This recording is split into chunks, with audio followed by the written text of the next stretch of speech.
Hey there, folks. Welcome to our cozy nook of tales and adventures. Today, like every episode, we're unlocking the doors of imagination to explore new worlds, meet fascinating characters, and experience unique emotions. I promise to take you on an unforgettable journey through the power of words. So, get comfy, grab your favorite drink, snuggle into that perfect spot, and get ready to lose yourself in a new story. Leave the outside world behind for a while and dive with me into the depths of storytelling. If you enjoy our content and want to support the channel, consider hitting that subscribe button and giving the video a thumbs up. Now, without further ado, let's dive into today's story. Deep within the ancient halls of Moria, where crystalline veins of precious gems cast rainbow shadows on walls carved with the history of 1,000 years, Prince Thorin Bronzebeard stood before the ancestral wall. His fingers traced the glowing runes that had protected his people for generations, feeling their warmth fade beneath his touch. The sacred markings, once bright as molten gold, now flickered like dying embers. The young prince's heart grew heavy as he watched another rune dim and fade to cold stone.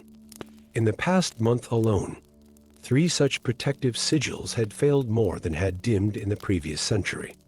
The ancient barriers that kept the demons of the deep imprisoned were weakening, and with each failing rune, the whispers from below grew stronger. "Father must listen this time," Thorin muttered, his words echoing off the chamber walls. His boots rang against the stone floor as he strode toward the great hall, where King Hrothgar held court. The prince's dark beard, barely long enough to braid in the traditional style of his people, bristled with determination. The great hall of Moria blazed with the light of 1,000 crystal lamps, their radiance reflecting off the polished granite walls and the precious metals that adorned the gathered nobility. King Hrothgar sat upon the throne of ages, his silver-streaked beard falling past his belt, wrapped in rings of gold and platinum that denoted his lineage. "The runes are failing, Father," Thorin announced, his voice carrying across the hall. "The barriers weaken. We must act before enough." Hrothgar's voice boomed like thunder in the mountain depths. "You speak of children's tales and ancient bogeymen. The runes are as strong as they have ever been, but I've seen them fade with my own eyes. The demons of the deep are nothing but stories to frighten dwarflings," the king interrupted. "We have real concerns to address." The trade negotiations with the surface kingdoms, a sound like breaking glass, echoed through the halls, followed by screams from the lower levels. The crystalline lamps flickered, casting wild shadows across the stunned faces of the court. In the chaos that followed, only Thorin noticed a hooded figure slip away from the gathering. Curious, he followed the mysterious observer through winding corridors and down rarely used passages until they reached the ancient library. There, in the dusty silence between towering shelves of knowledge, the figure turned and lowered their hood. Thorin's hand instinctively went to his axe. Before him stood an elf, tall, pale, with eyes like starlight and hair the color of moonbeams. Elves were ancient enemies of his people, banned from entering the mountain kingdoms for centuries. "Peace, Prince of Moria," the elf spoke in a voice like wind through crystal. "I am Elara, and I believe we share a common concern. You shouldn't be here, elf," Thorin growled, though he didn't draw his weapon. "And yet here I am, because your kingdom faces a threat that concerns all peoples of Middle-earth." Elara pulled an ancient tome from her robes. "The runes that protect your realm are linked to similar barriers across the world. As they fail here, so too do they weaken elsewhere." Before Thorin could respond, another tremor shook the mountain. This time, the lights didn't just flicker, they died completely, plunging the library into darkness. In the seconds before emergency torches flared to life, both dwarf and elf heard it, a deep, rhythmic drumming from far below. "That sound," Thorin whispered. "It's like the heartbeat of the mountain itself." "It is no heartbeat," Elara replied grimly. "It is a summons. Someone within these halls is deliberately weakening the runes, calling to what lies below over the next days. As the kingdom fell into chaos and the drumming grew louder, Thorin and Alara formed an uneasy alliance. The elf's knowledge of ancient magics complemented Thorin's understanding of dwarven runes, and together they began to unravel the mystery. Their investigation led them through forgotten corridors and abandoned mines, following trails of damaged runes and corrupted sigils. Each discovery pointed to a terrible truth. The weakening of the barriers was no natural occurrence, but the result of deliberate sabotage. The trail led them to the chamber of Grimund the Wise, King Hrothgar's most trusted advisor. There they found proof of his treachery, ancient dark artifacts and texts of forbidden magic, along with correspondence revealing his plan to harness the power of the imprisoned demons to seize the throne. But confronting Grimund proved costly. In the battle that followed, the advisor revealed himself as a practitioner of dark magic, using powers that should have been lost to the ages. The fight raged through the halls of Moria, with Thorin's dwarven strength and Alara's elven magic barely matching Grimund's corrupt power. The final confrontation took place before the ancestral wall itself, where Grimund sought to destroy the last of the protective runes. As the advisor raised his staff for the final strike, Thorin and Alara acted as one, the prince's axe splitting Grimund's staff, while the elf's spell bound his power. In the aftermath, as the truth was revealed to the kingdom, King Hrothgar was forced to confront his own prejudices.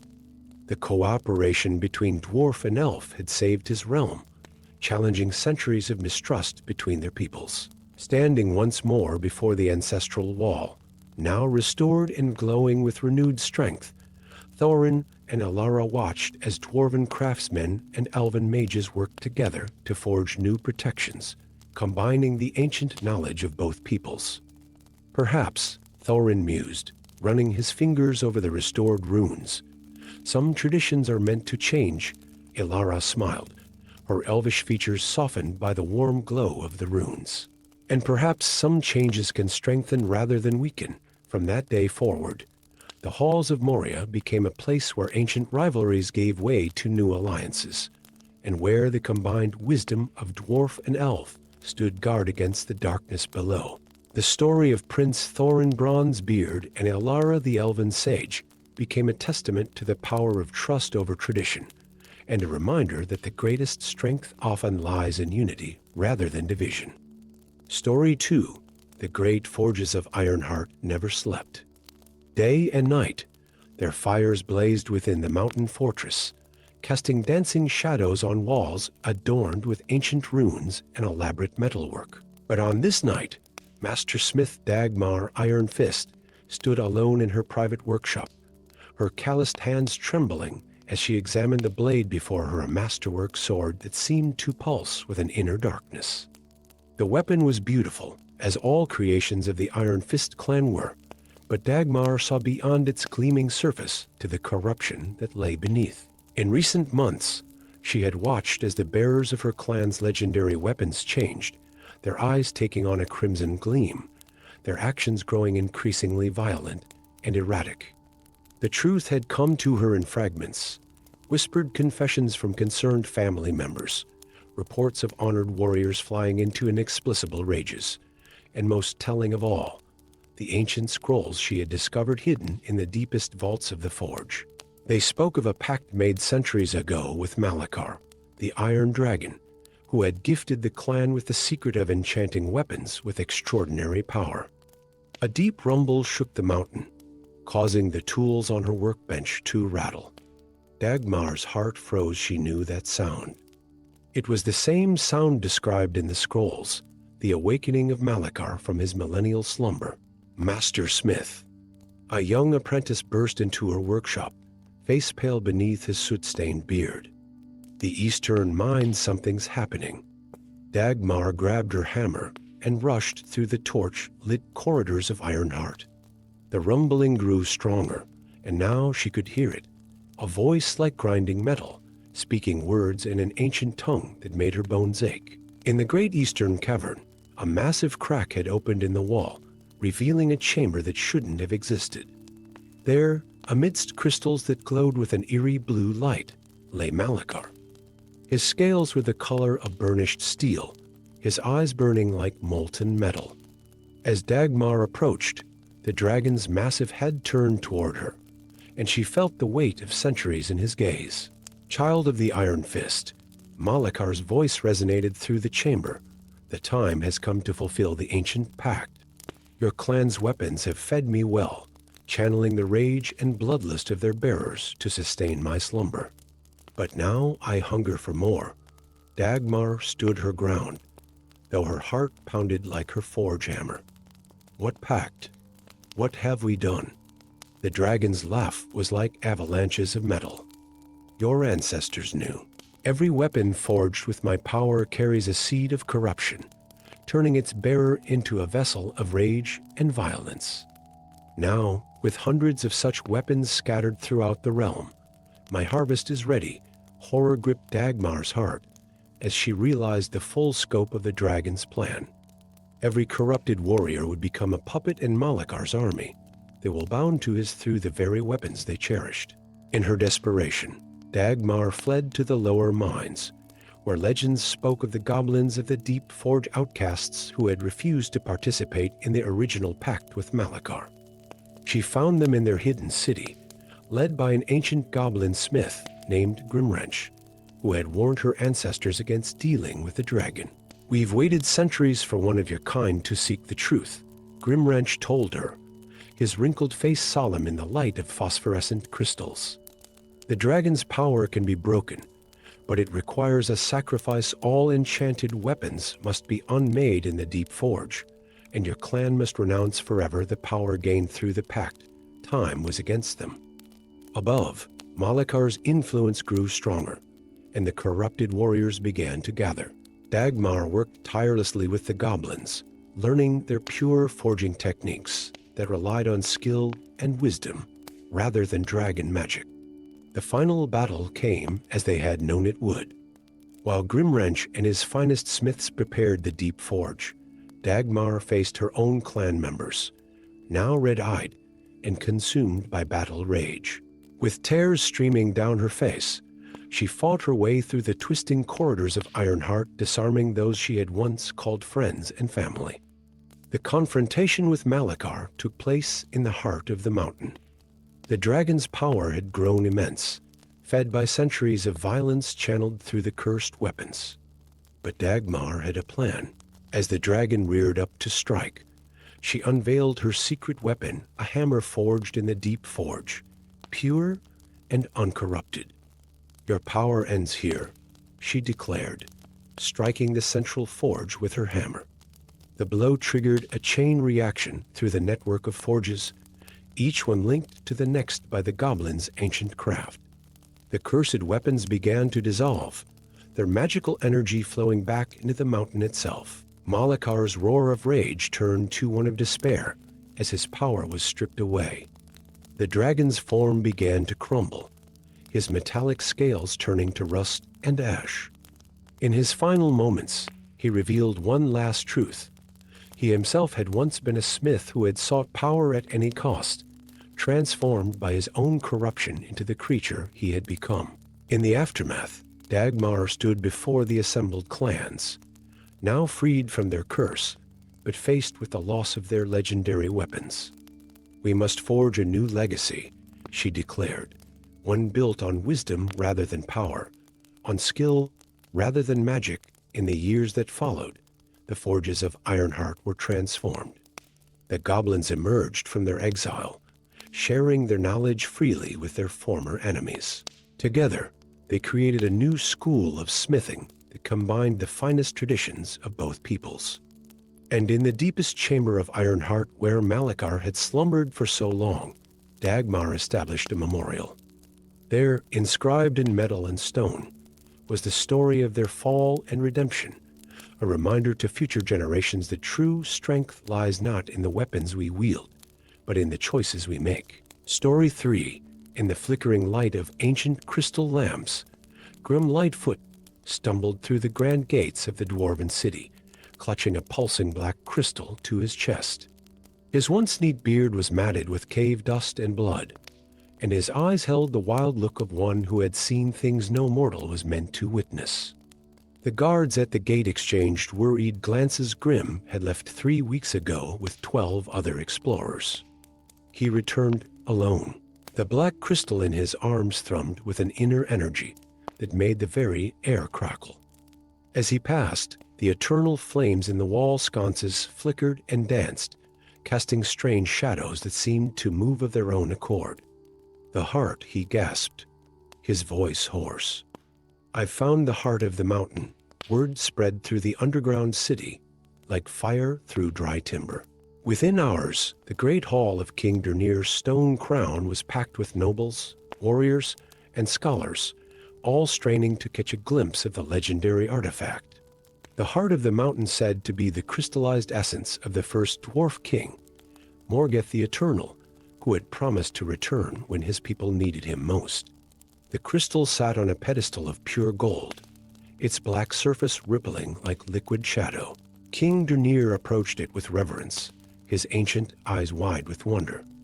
"After 1,000 years," he whispered, "the prophecy shall be fulfilled." But in the shadows of the great hall, Master Lorekeeper Thrain Grey Scroll clutched his ancient tomes with trembling hands. The crystal's pulse matched exactly the rhythm described in the forbidden texts, not the heartbeat of a sleeping king, but something far older and more terrible. That night, as the kingdom celebrated, the first signs appeared. Deep in the sealed crypts beneath the city, the sounds of scraping stone echoed through forgotten corridors. Ancient warriors, their armor still bright despite centuries in the grave, rose from their eternal rest. Their eyes glowed with the same dark energy that pulsed within the crystal. Grim couldn't sleep. Every time he closed his eyes, he saw again the horrors he'd encountered in the forbidden caves, the twisted creatures that had torn apart his companions, the whispers that had filled his mind with promises of power. He made his way to the library, seeking answers in the ancient texts. There he found Thrain surrounded by scrolls and tablets, his face ashen. "The prophecy," the old lorekeeper muttered. "We've misunderstood it all along.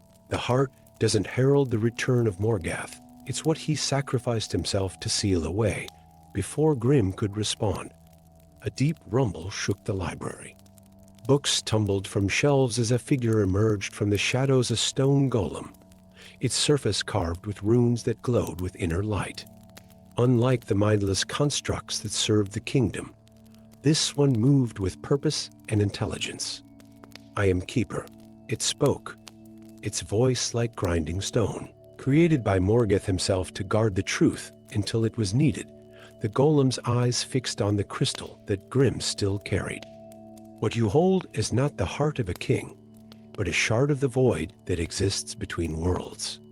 Morgoth didn't leave to return. He left because he had to imprison this evil forever.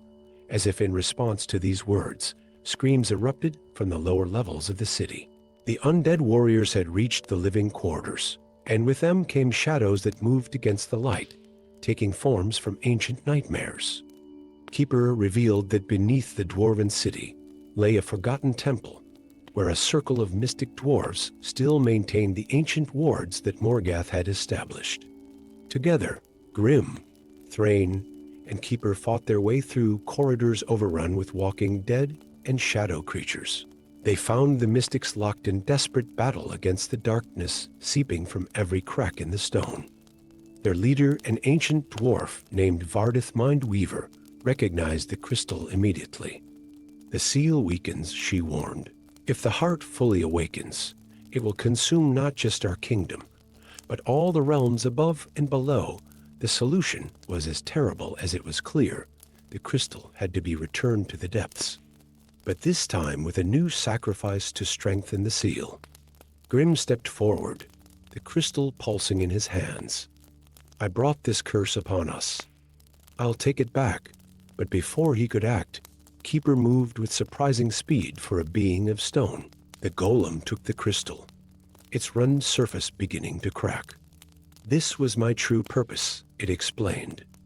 "Not just to guard the truth, but to sacrifice myself if the heart ever returned." My essence will strengthen the seal for another 1,000 years. As Keeper descended into the ancient chamber below the temple, the crystal's power fought back. Shadows took physical form, clawing at the golem's stone flesh. The undead warriors marched forward in a relentless tide. Grim, Thrain, and the mystics fought desperately to hold them back, giving Keeper time to reach the sealing circle. In a final burst of power, Keeper pressed the crystal into its own chest. The golem's runes flared blindingly bright, and for a moment, Grim thought he saw a figure in the light, a dwarf king of legend, nodding in approval. Then the light expelled outward in a wave of force that turned the shadow creatures to mist and laid the undead to final rest. In the days that followed, as the kingdom recovered from the ordeal, Grim worked with Thrain and the mystics to record the true story of Morgeth's sacrifice and Keeper's final duty. The crystal was gone, but its brief presence had changed the kingdom forever. The dwarves had glimpsed the darkness that their ancestors had fought against, and it made them appreciate anew the light they had preserved. A new order of guardians was established, led by Grim himself, dedicated to protecting not just the kingdom, but the truth itself. They took their name from the fallen golem, the Keepers of the Light, charged with ensuring that some legends remain just that, and that some doors stay forever closed. In the deepest chamber of the temple, where Keeper made its final sacrifice, a simple stone marker was placed. Carved upon it in ancient runes were words that would be passed down through generations. The greatest king is not one who returns to save his people, but one who ensures they never need saving at all. Story 4.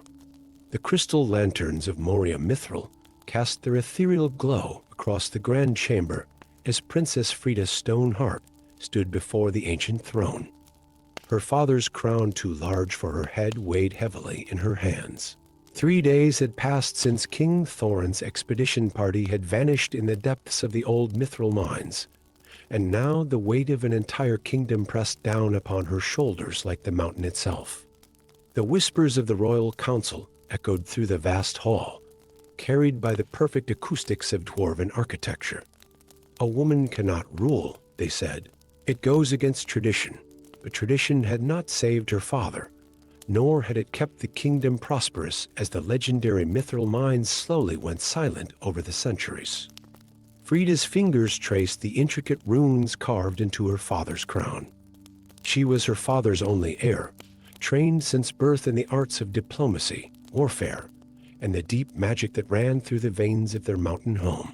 Yet now, facing the disapproving gazes of ancient lords whose beards touched the floor, she felt every bit her mere 120 years. The first challenge to her rule came sooner than expected. Lord Grimbeard, master of the Eastern Halls, stepped forward, his ceremonial armor gleaming with gems. "The law is clear," he announced, his voice carrying the weight of centuries. "Only a proven warrior may sit upon the mithril throne." "Then I shall prove myself," Frida declared, her voice steady despite her racing heart. "I will lead an expedition into the deep mines to find my father and discover what has silenced our mithril veins." The declaration caused an uproar, but none could deny her right to try. As she prepared for the expedition, an unexpected ally emerged, Vara Nightwalker, a member of the ancient order of Mithril Knights. The tall, scarred warrior approached Frida in her private chambers, moving with the silent grace that made her order legendary. "The mines hold darker secrets than you know, my princess," Vara whispered, her eyes darting to check for eavesdroppers. "Your father discovered something the order has been guarding for millennia. That night, in a chamber deep beneath the royal quarters, Vara revealed the truth. The mithril mines hadn't been exhausted, they had been sealed. Within their depths lay an ancient entity, a being of pure hunger that fed on ambition and the lust for power. The Order of Mithril Knights had been created not to protect the mine's riches, but to ensure the seals containing this entity remained intact. But the seals are failing, Vara explained, showing Frida ancient texts that spoke of cycles and prophecies. Your father discovered this and sought to reinforce them. "We haven't heard from him or his team since they descended. The expedition party departed at first light. Frida, Vara, and a select group of trusted warriors and scholars. As they descended through the abandoned mining levels, the air grew thick with ancient magic. The walls themselves seemed to pulse with an inner light, and the silence was broken only by the distant sound of dripping water and something else, something that sounded almost like whispers. They found the first signs of her father's expedition on the 7th day: abandoned equipment, notes describing strange phenomena, and finally scattered pieces of armor bearing the royal crest. But no bodies, never any bodies. "They're alive," Frida insisted, though the hope in her voice sounded hollow even to her own ears. "The entity doesn't kill, it transforms." The truth of her words became apparent when they reached the lowest level. There, in a vast chamber whose walls gleamed with untouched veins of mithril, they found the missing expedition party. King Thorin and his companions stood as if in a trance, their eyes glazed with a silvery sheen, their armor partially fused with their flesh. They were being transformed into living mithril, their humanity slowly being consumed by the entity's power. At the chamber's center hovered a being of pure energy, its form constantly shifting between shapes drawn from the deepest desires of those who beheld it. To Frida, it appeared as a crown of pure mithril. To Vara, it took the form of an ancient weapon of legendary power. "Your father was right to seek us out," the entity spoke, its voice resonating within their minds. "The seals are failing, and soon we shall be free to grant the desires of all who dwell in these mountains." Is that not what a true ruler would want for their people? But Frida saw the truth behind the honeyed words. The entity didn't grant desires, it consumed them, along with those who held them. Her father and his companions were proof of that. The battle that followed tested not their weapons, but their will. The entity assaulted their minds with visions of power and glory, trying to turn them against each other. Vara and her fellow knights formed a circle around Frida, their ancient training helping them resist the mental assault. Drawing upon everything her father had taught her about the deep magic, Frida began to sing the song of sealing an ancient Dwarven magic that had been passed down through the royal line. The entity fought back, using the voices of her transformed father and his companions to try to break her concentration. "A true ruler knows when to sacrifice," Frida declared, tears streaming down her face as she completed the song. The chamber filled with blinding light as new seals formed, stronger than before, woven with Frida's own essence. The price was high. She would be forever bound to the mountain, unable to leave its confines, but her people would be safe. The entity's scream of rage turned to one of impotence as the seals took hold. The transformed expedition party collapsed, slowly returning to their natural forms as the entity's power was contained.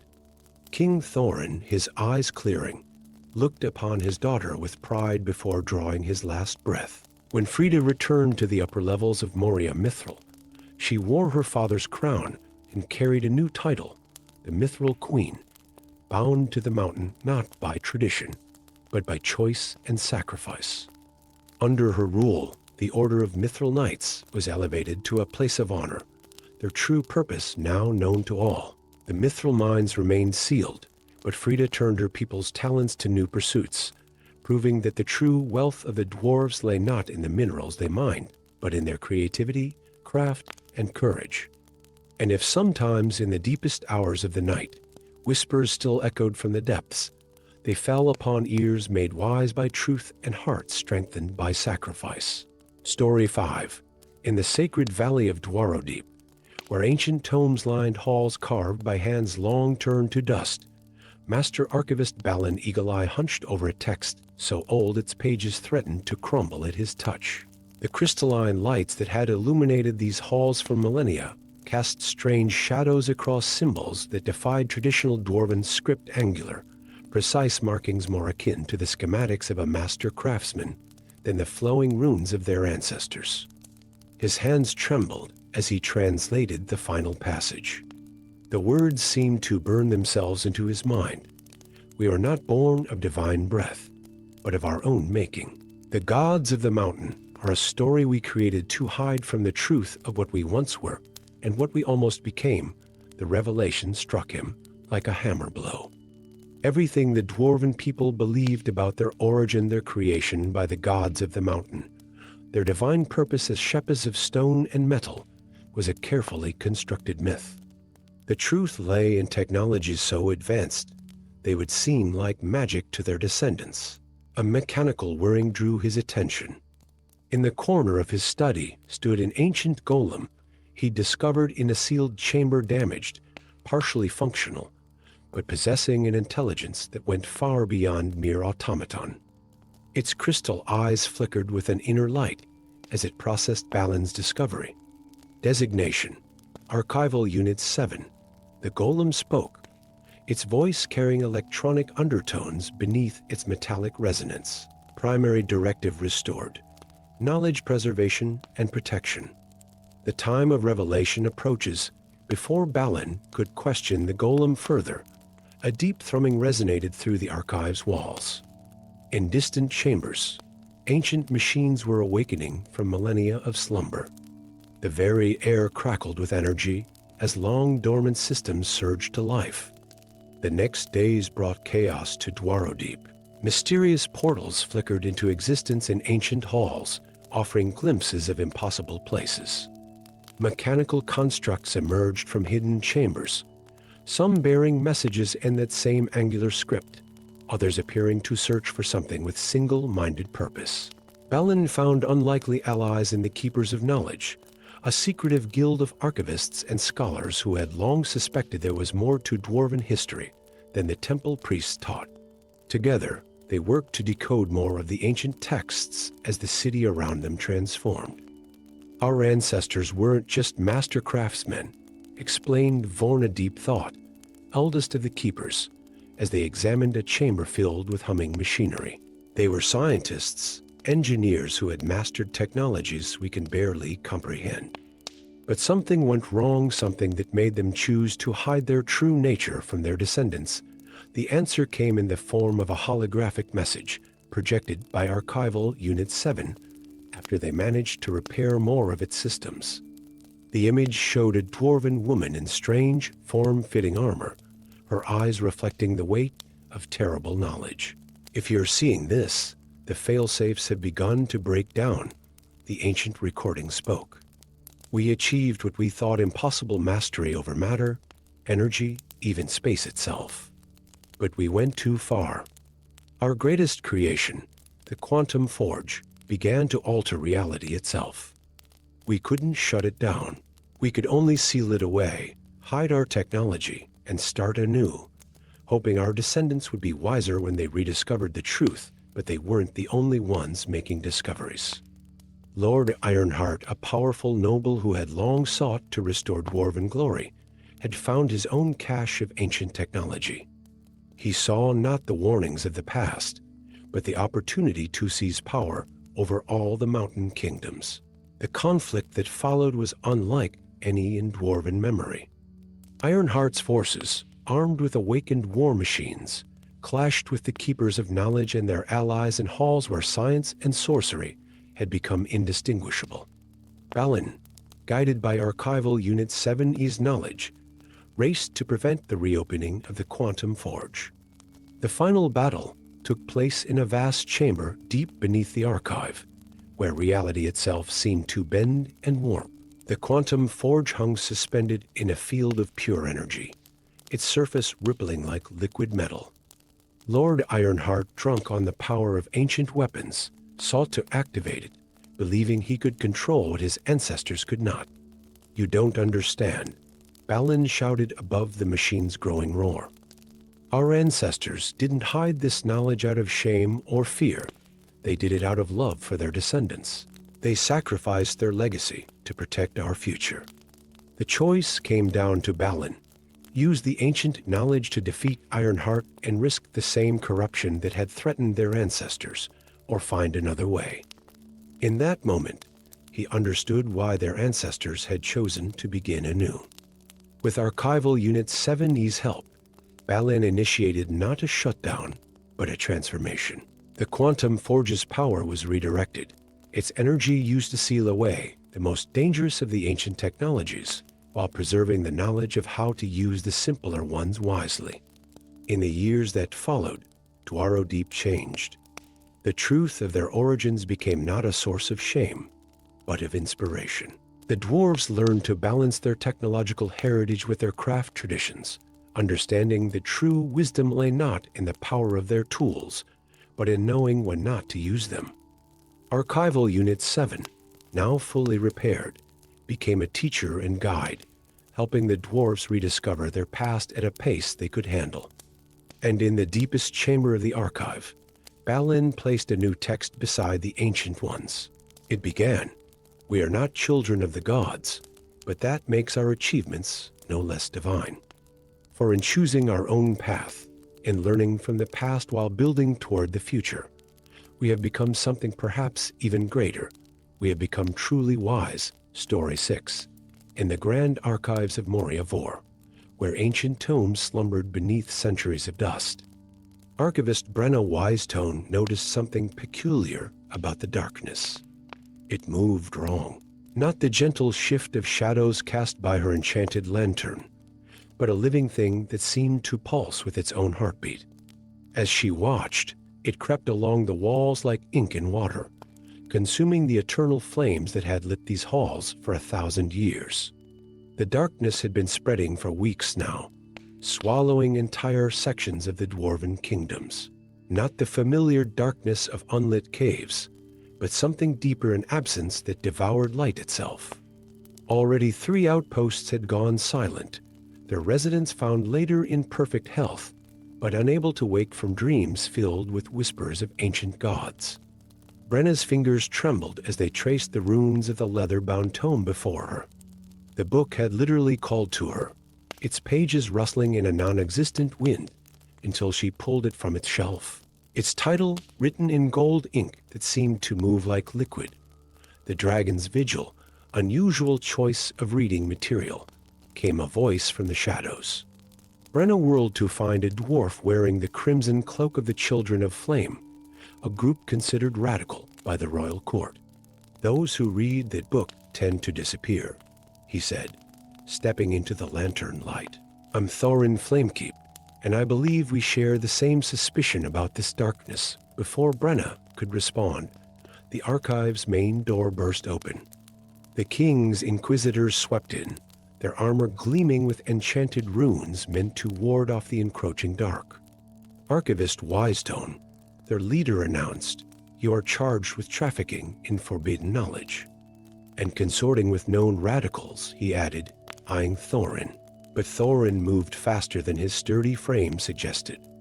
A flash of fire erupted from his hands, not attacking the inquisitors, but creating a wall of flame between them. "Read the passage," he shouted to Brenna, "the one about the dragon's binding." With shaking hands, Brenna opened the tome to where a golden ribbon marked a page. The words seemed to lift off the parchment, glowing with their own inner light.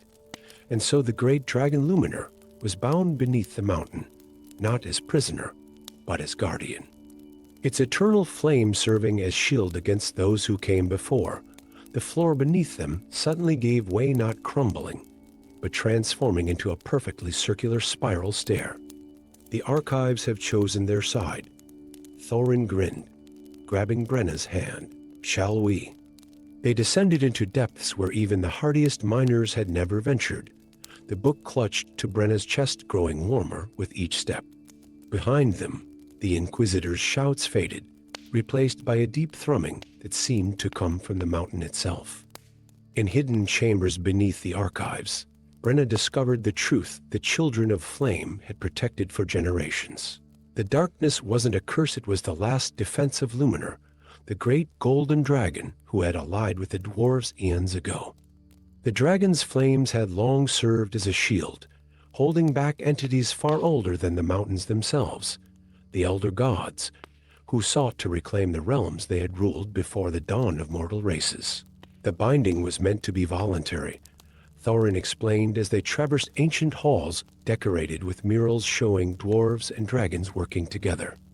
A partnership. But over generations, the truth became myth, and the myth became twisted. Some began to see Luminar as a prisoner, a source of power to be controlled. They found the dragon in a cavern vast enough to hold entire dwarven cities, its scales gleaming like captured sunlight, even in the darkness. But Luminar was failing, its flames dimming as it maintained the darkness above a darkness that kept the elder gods at bay, but at a terrible cost to itself. Little Archivist, the dragon's voice echoed in their minds, ancient and tired. You hold the key to both salvation and destruction in your hands. The choice before you is not whether to break my bonds, but whether to understand why they were forged. The book in Brenna's hands burst open, its pages swirling with images of the truth. The elder gods were returning, drawn by the very magic that had built the dwarven kingdoms. The darkness above wasn't Luminar's prison, but a shield of the dragons making a last desperate attempt to hide all dwarven magic from the entities that hungered for it. But the shield was failing, and with it, Luminar's strength. The choice was clear but terrible. Maintain the dragon's binding and watch as both it and the shield failed, or free it, and find another way to face the elder gods. Brenna looked at Thorin, at the children of flame who had guarded this truth for generations, and made her decision. Not with the book's magic, but with words, the thing archivists knew held the greatest power of all. She began to read aloud the true history, her voice carrying through ancient channels, designed to reach every corner of the kingdom. She read of the partnership between dragon and dwarf, of sacrifices made on both sides, of a threat so great it required the living darkness to keep it at bay. As she read, other voices joined hers, the children of flame, scattered throughout the kingdom, each adding their own pieces of the preserved truth. The dragon's bonds, sustained by centuries of misunderstanding, began to dissolve. Luminar rose, its wings stretching wide, golden light blazing from its scales. But instead of fleeing, it spoke to all who could hear. The shield of darkness was always temporary, a way to buy time until mortals grew strong enough to face the elder truth. That time has come. The darkness above began to lift, not in failure, but in transformation. Where it receded, it left behind something new, runes of gold and silver that had been hidden in the very stone of the mountain, placed there by the first dwarven kingdoms. Luminar's flames ignited them one by one, creating not a shield of darkness, but a barrier of light, powered not by a single dragon's strength, but by the combined will of an entire kingdom that finally understood its purpose. The elder gods came, their ancient hunger reaching through the spaces between worlds. But they found not a kingdom cowering in protective darkness, but one blazing with unified purpose, its people standing alongside a freed dragon, facing the dark, not with fear, but with the light of hard-won wisdom. In the years that followed, Brenna Wystone's title changed from Archivist to Lightbringer. The children of flame emerged from the shadows to become teachers rather than secret keepers. And in the highest tower of Moria Vor, a golden dragon kept vigil, not as a prisoner or a shield, but as a reminder that the strongest defenses are built not of darkness or light, but of truth freely shared and understood. Story 7. The pickaxe struck stone with a sound unlike any Grommash Ironfoot had heard in his 30 years of mining.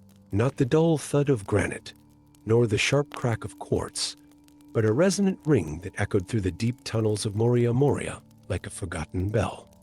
One more strike and the wall crumbled, revealing not another vein of precious ore, but a vast chamber that stretched beyond the reach of his lantern's light. As the dust settled, Grommash's breath caught in his throat. Row upon row of towering figures stood in perfect formation, their adamantine bodies catching the faint light like stars in the darkness. Golems, each one easily twice the height of a dwarf, their armor adorned with runes that had gathered dust for millennia. Before he could process the magnitude of his discovery, a different sound echoed through the mine's war horns. Not the bright brass notes of Dwarven makes, but the deep, hollow sounds of the Deep Empire's bone horns. The enemy that had been merely a distant threat was now at their doorstep. As Gromish turned to flee, one of the golem's eyes flickered with an inner fire. Ancient runes along its chest plate began to glow with a soft blue light, and a voice spoke directly into his mind. Awakener, the time has come. Will you take up the mantle? The question hung in the air as screams began to echo through the tunnels. The Deep Empire's forces had breached the lower mines. Gromish had heard the stories pale, twisted creatures that had once been dwarves themselves, driven into the darkest depths centuries ago, now returned with machines of war powered by stolen magic and burning vengeance. What is the mantle? Gromish asked, even as part of him knew the answer. The power to command. The golem responded. But know this, each warrior you wake takes a portion of your life force. Choose wisely, Awakener. With trembling hands, Gromish reached out and touched the golem's chest plate. Energy surged through him, both exhilarating and draining. He felt years of his life burn away like candle wax, but the golem stepped forward, its movements fluid despite millennia of stillness.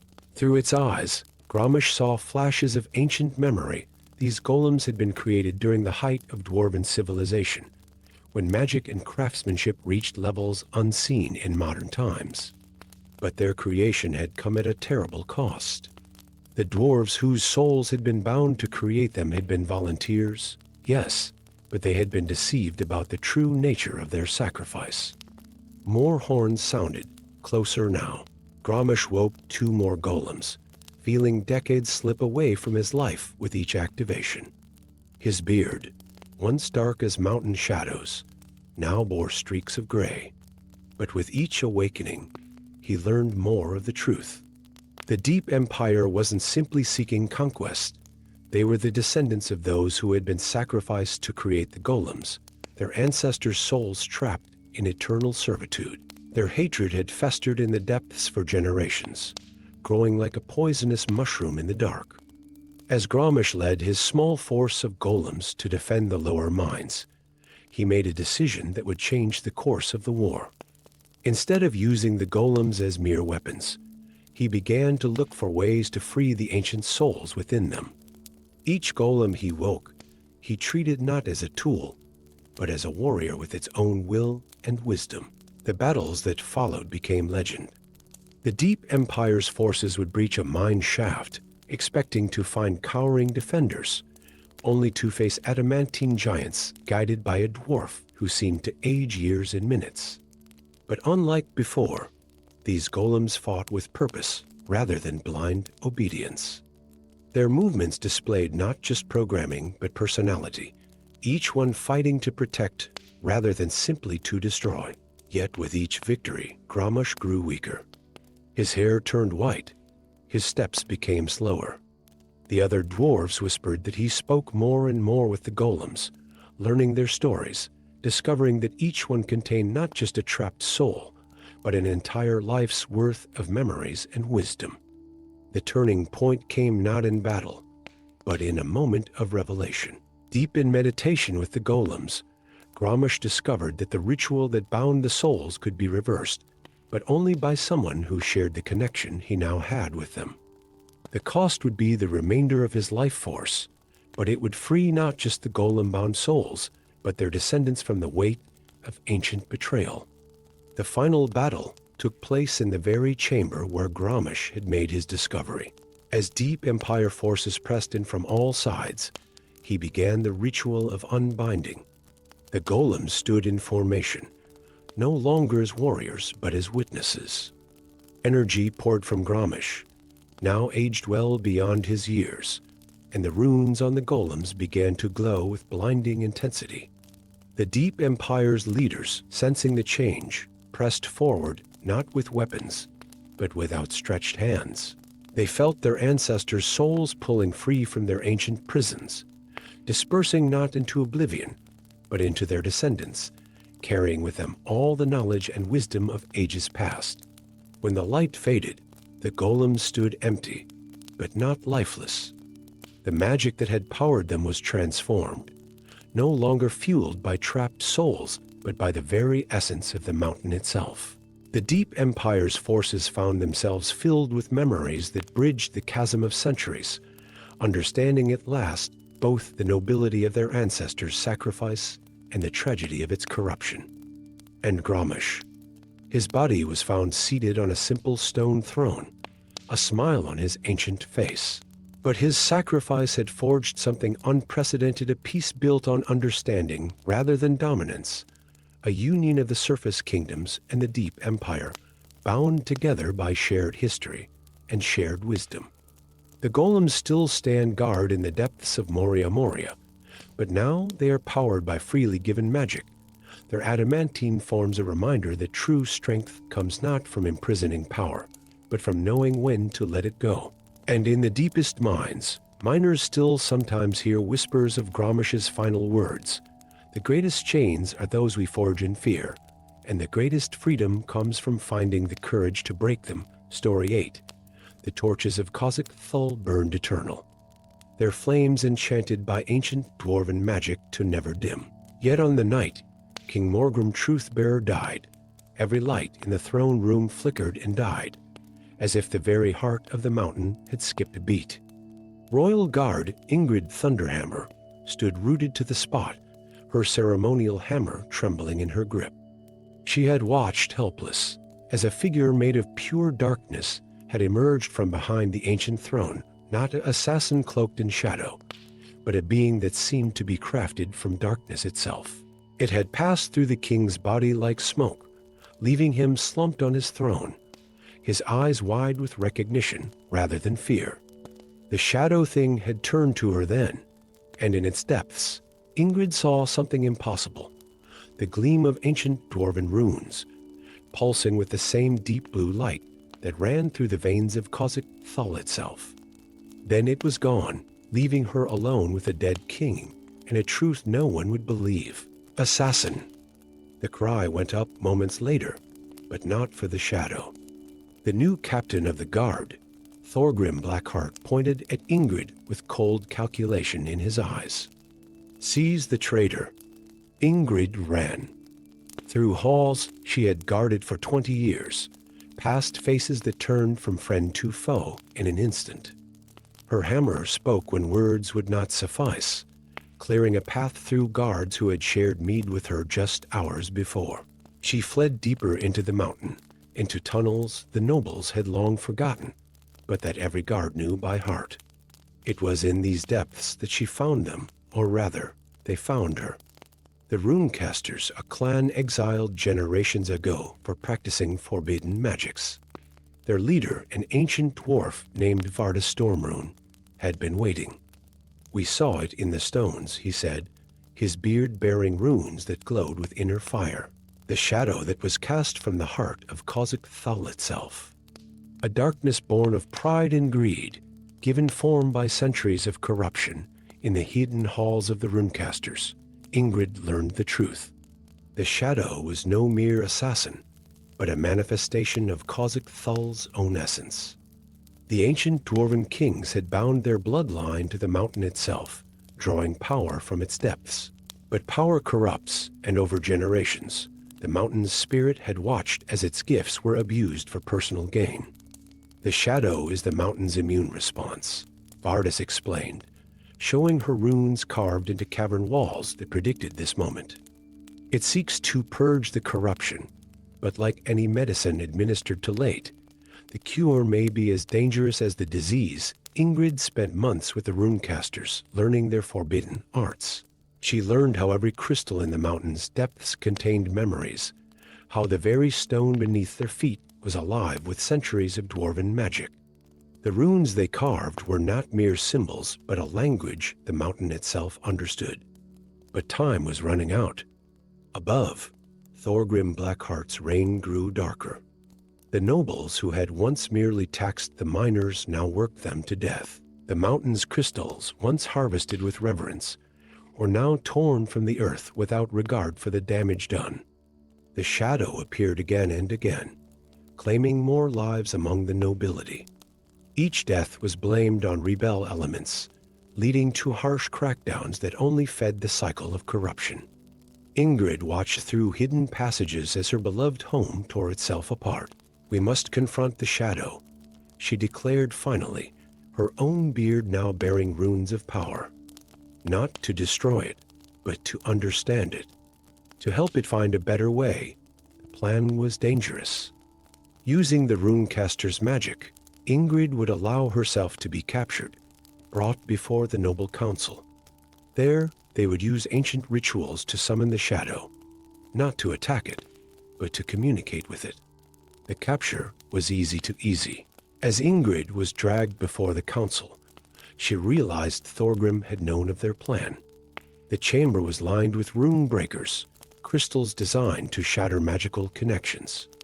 But he had underestimated the depth of her training. As Thorgrim gloated, preparing to execute her publicly, Ingrid began to sing. Not a battle cry or a prayer, but a song older than Khazad-Dûr itself, the Song of the Stone, taught to her by the runecasters. Other voices joined hers from hidden passages, the exiled clan emerging from their depths. The shadow appeared, but this time Ingrid saw it clearly. In its depths swirled images of every injustice the mountain had witnessed. Centuries of corruption, of greed, of betrayal, but also moments of greatness, of nobility, of dwarves living up to their highest ideals. "We hear you," Ingrid said to the shadow, her voice carrying the weight of ancient runes. "We understand." "But this is not the way," the shadow paused, and in that moment, every crystal in Khazad-Dûr began to glow. The mountain itself seemed to speak through them, showing visions of a different future, one where the runecaster's wisdom was joined with traditional dwarven strength, where the mountain's gifts were harvested with respect rather than greed. Thorgrim lunged with a blade, but the shadow moved faster. This time, though, it did not kill. Instead, it passed through him and each member of the council in turn, forcing them to see what it had shown Ingrid, the full weight of their actions and their consequences. When it was done, something had changed. The shadow remained, but now it was more than an assassin. It became known as the mountain's voice, a reminder that true power comes not from controlling resources or people, but from understanding the deep connection between all things. Ingrid Thunderhammer became not just a guard again, but a bridge between the old ways and the new. The runecasters returned from exile, their wisdom now sought rather than feared. And in the depths of Khazad-Dûr, they say the shadows still move with purpose, not to end life, but to preserve it, watching over a kingdom that finally remembered how to listen to the mountain's song. Story 9. In the great forges of Ironheart Keep, where molten metal flowed like rivers of liquid sunlight, Master Smith Durin Ironfist stood before his greatest creation and his greatest shame. The crown of the High King gleamed on its obsidian pedestal, each of its 7 peaks adorned with gems that seemed to pulse with their own inner light. But as Durin gazed upon his masterwork, the shadows it cast danced unnaturally, twisting like serpents against the forge's warm glow. He knew something was wrong the moment High King Thorgan Stoneheart placed it upon his brow. The king's eyes had flickered, just for a moment, with an otherworldly purple flame. Now, 3 moons later, the rumors could no longer be ignored. Entire dwarf holds falling under mysterious thrall, their inhabitants working like automatons in their minds, their eyes glazed with the same purple fire. Master Ironfist, a voice like autumn leaves whispered from the shadows. Durin whirled, hammer raised, to find a tall figure in his workshop, an elf, her silver hair catching the forge light, a bough of ancient heartwood strapped to her back. "I am Helga Eagle Eye, and we need to talk about what whispered to you while you forged that crown." Before Durin could respond, a deep horn echoed through the mountain halls, the alarm. Through his workshop window, he watched in horror as purple-eyed dwarf warriors marched through the streets of Ironheart Keep, their movements unnaturally synchronized, their weapons turned against their own kin. The crown's influence spreads, Helga said grimly. But you already knew it would, didn't you? You heard its voice while you worked the metal. Durin's hands trembled as he recalled those long nights at the forge. The whispers had seemed so reasonable then, suggesting subtle changes to the ancient runes, promising to make the crown a symbol of true unity for all dwarf kind. What have I done? He whispered. You've become a pawn in a game older than the mountains themselves, came another voice. From the shadows emerged a dwarf wearing robes covered in glowing runes, a runekeeper, member of the secret order that guarded the oldest magics of their people. I am Grimly Runwarden, and we've been watching you, Master Ironfist. The entity that guided your hands is known to us. It is far older than any kingdom of dwarf or elf. More horns sounded, closer now. The sound of fighting echoed through the halls. We must go, Helga urged. The runekeepers have prepared a sanctuary. Their escape from Ironheart Keep became legend. The Master Smith, the Elven Hunter, and the Runekeeper, slipping through ancient maintenance tunnels as the king's enslaved forces searched above. Helga's arrows, tipped with sleeping poison, ensured that no blood of kin was shed. Grimly's runes created paths where none had existed, their magic temporarily reshaping the very stone of the mountain. In the sanctuary of the Runekeepers, hidden in a pocket valley high in the Frostspine Mountains, Durin learned the truth. The entity that had corrupted his work was Morgath, one of the 9 original dwarf fathers created by the gods themselves. Morgath had grown jealous of his siblings' greater domains and sought to unite all dwarf kind under his rule. The other dwarf fathers had imprisoned him in the heart of the world, but his influence could still reach out to those who worked metal with mastery and pride. The crown must be destroyed, Grimly declared, but it cannot be unmade by any ordinary forge. The forge of creation, Helga said softly. In the roots of the world tree, my people guard the path, and so began a journey across the realms through the deep roads beneath the mountains, where ancient things still dwelt, across the endless elf woods where trees whispered warnings of danger, and finally to the very edge of the mortal world.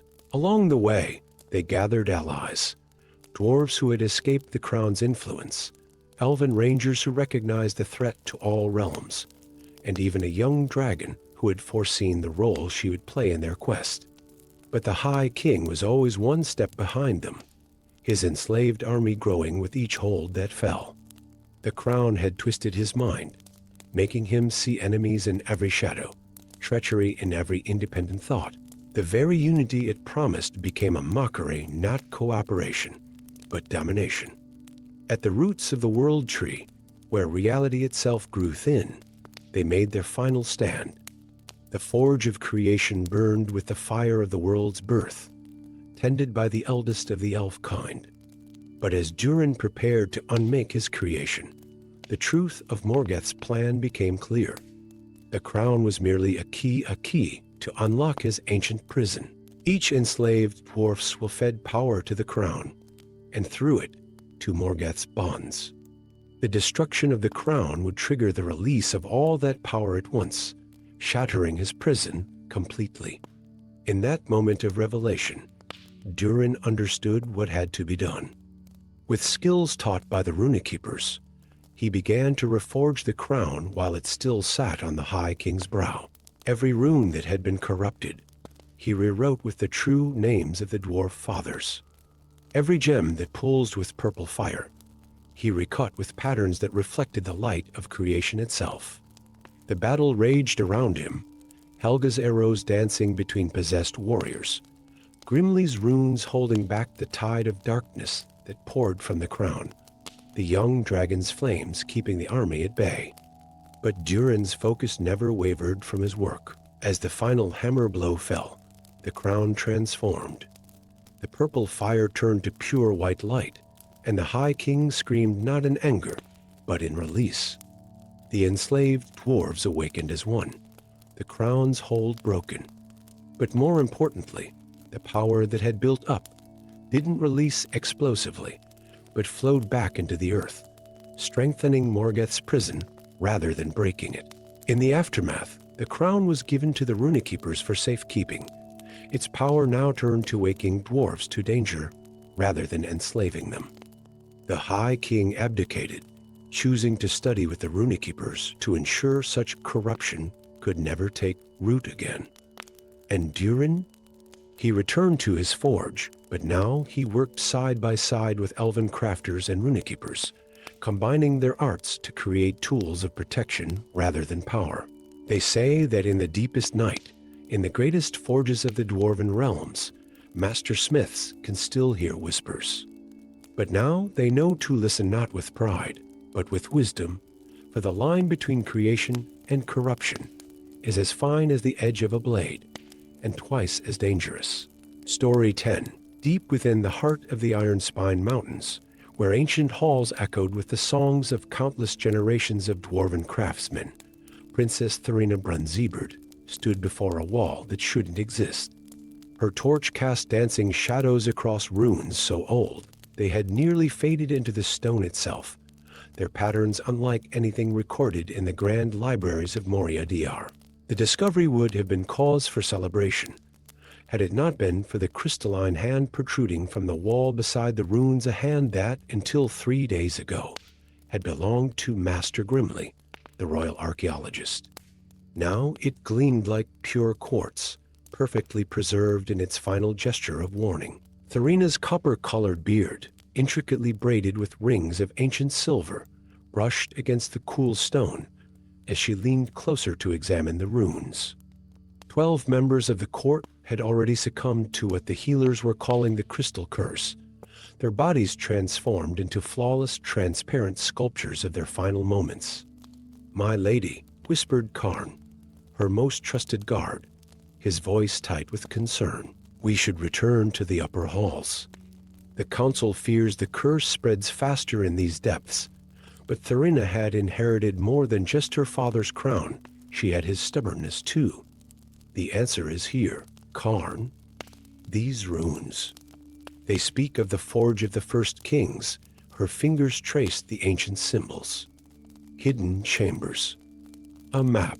By the ancestor's beard. This is it." A grinding sound echoed through the corridor, and the rund wall slowly swung inward, revealing a chamber that had remained sealed for millennia. Inside, suspended in a beam of light that seemed to have no source, floated a crystalline map, its facets refracting rainbow patterns across the dust-covered floor. As Thurina stepped forward, a voice rang out from the shadows. "I wouldn't touch that if I were you, Princess." Karn's axe was in his hands instantly, but Thurina's sharp intake of breath wasn't from fear, it was recognition. From the darkness emerged a figure in tattered robes, his once proud beard now gray and unkempt. "Malgrim," she breathed. "You were banished," the former court sorcerer smiled sadly. "And yet here I am, trying to prevent another tragedy." He gestured to the crystalline map. "That map leads to more than just the forge, child. It leads to the heart of a curse that has slumbered far too long." Before Thurina could respond, shouts echoed from the corridor. More victims of the curse had been discovered. The princess met Malgrim's eyes, seeing not the traitor she'd been taught to hate, but a man haunted by knowledge too heavy to bear alone. "Tell me everything," she commanded. And so began a journey into the deepest reaches of LOTR, where Thurina, Malgrim, and a reluctant Karn followed the crystalline map's guidance through forgotten halls and abandoned mines. Malgrim revealed how his betrayal had been a desperate attempt to prevent the awakening of an ancient power, a crystal dragon, bound beneath the mountain by the first kings themselves. They feared its power, Malgrim explained as they navigated a chasm crossed by bridges thin as spider silk. The dragon's essence could transform the very stone of the mountain into crystal, and the first kings sought to harness this power. When they failed, they imprisoned it, using their own people's life force to forge the chains, and now those chains are failing, Thurina realized, watching as crystal formations crept along the walls around them, beautiful and deadly. Their path led them to the legendary Forge of the First Kings, a vast chamber where massive anvils stood silent and cold. But it was what lay beneath the forge that took Thurina's breath away, a dragon of pure crystal, its massive form barely contained by chains of light that pulsed with the life force of ancient dwarves. The dragon's eyes opened, and Thurina felt its consciousness brush against her mind.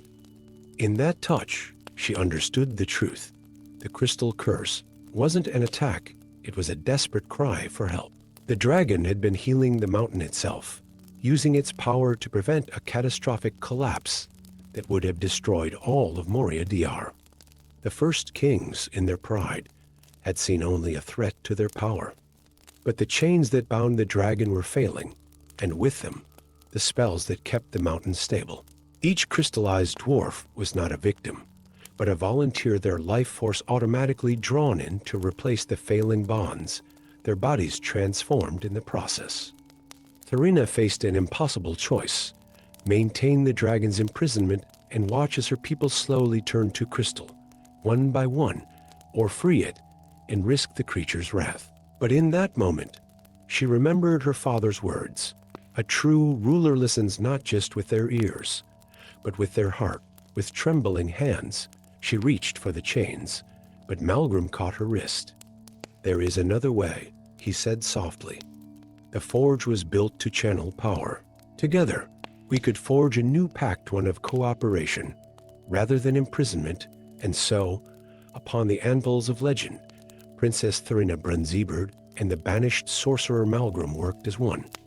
They forged a crown of crystal and steel, a bridge between two ancient powers.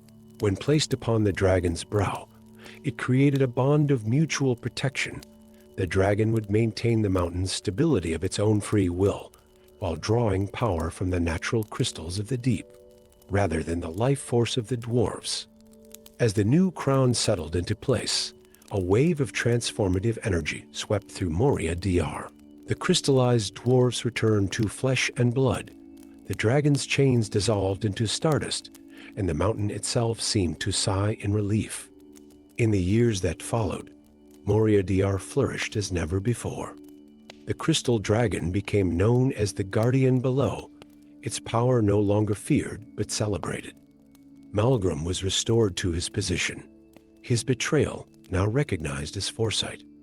And Thurina, she became known as the Crystal Queen, remembered not for the wars she won or the treasures she hoarded, but for the wisdom to know when to break the chains of the past to forge a better future. In the deepest halls of Moria-Dûr, the crystal forge still burns bright, a testament to the day when a princess learned that true power lies not in imprisonment, but in trust, and that sometimes the greatest acts of courage require not raising a sword, but extending a hand in friendship to those we fear the most.